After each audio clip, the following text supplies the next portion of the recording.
Keling, Yandex Go ilovasidan qanday qilib taksi chaqirishni ko'rib chiqamiz. Yandex Go ilovasiga kiramiz. Bu yerda ko'p funksiyalar bor. Bizga kerak taksi xizmati. Taksi tugmasini bosing.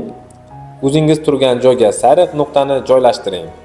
Xohlasangiz manzil belgilamasdan ham taksi chaqirishingiz mumkin. Agar boradigan joyingiz aniq bo'lsa, qayerga degan joyga manzilni yozing yoki xaritadan belgilang. Yo'lga chiqishdan avval ketmoqchi bo'lgan tarifni tanlang. Start, komfort, biznes va hokazo.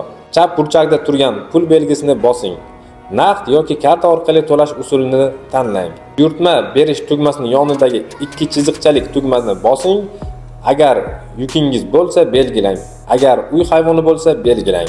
Boshqa maxsus xizmatlar ham mavjud.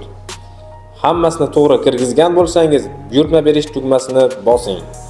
Endi esa taksini kuting, haydovchi yo'lda. Tabriklayman, endi siz ham Yandex mijoziga aylandingiz.